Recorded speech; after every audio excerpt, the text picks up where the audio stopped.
વડાપ્રધાન નરેન્દ્ર મોદીના સફળ નેતૃત્વના 12 વર્ષ પૂર્ણ થવાના અવસરે માંગરોળ તાલુકા વહીવટીતંત્રના માર્ગદર્શન હેઠળ બંદર ખાતે નિર્માણ પામેલ નવી જેટી ખાતે પ્રગતિ પથ યાત્રાનું આયોજન કરવામાં આવ્યું, જેમાં માંગરોળ મામલતદાર, જિલ્લા પંચાયત ઉપપ્રમુખ, જિલ્લા ભાજપ મહામંત્રી,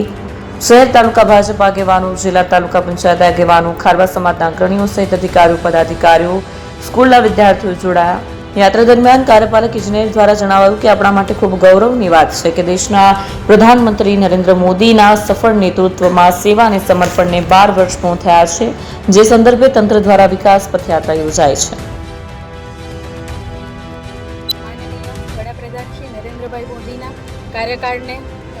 ઘણો લાંબો સમય, આશરે 12 વર્ષથી પણ વધારે સમય થવા જઈ રહ્યો છે, ત્યારે એમના સન્માન સ્વરૂપે એમની કાર્ય પદ્ધતિ અને એમણે કરેલા કાર્યો એના સૂચિત સ્વરૂપે આપણે એક પ્રગતિપથ યાત્રાનું માંગરોળ ખાતે આયોજન કર્યું છે. આજરોજ તાલુકા પંચાયતના પ્રમુખ, જિલ્લા પંચાયતના ઉપપ્રમુખ તેમજ વિવિધ પદાધિકારીઓ અને અધિકારીઓની ઉપસ્થિતિમાં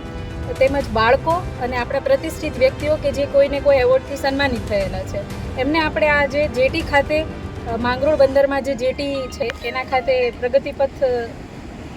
યાત્રા અંતર્ગત ચાલીને આપણે આવ્યા છે સૂચક સ્વરૂપે.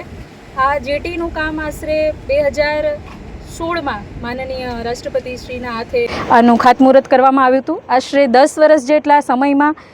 નવા ફેરફારો સાથે માછીમારોની સંખ્યા વધતા, બોટોની સંખ્યા વધતા આ પ્રોજેક્ટ છે એ વધારેમાં વધારે એક્સપાન્ડ થયો છે અને આવનારા ટૂંક સમયમાં આ પ્રોજેક્ટ પૂર્ણ થવા જઈ રહ્યો છે, જેના સફળતા સ્વરૂપે આટલા વિશાળ પ્રોજેક્ટ સ્વરૂપે આજે માંગરોળના નગરજનો, પદાધિકારીઓ અને અધિકારીઓ આજે પ્રગતિપથ યાત્રા અંતર્ગત અહીંયા અમે મુલાકાત લેવા આવ્યા છે અને એક શુભ સંકેત આપવા માટે આવ્યા છે. Thank you.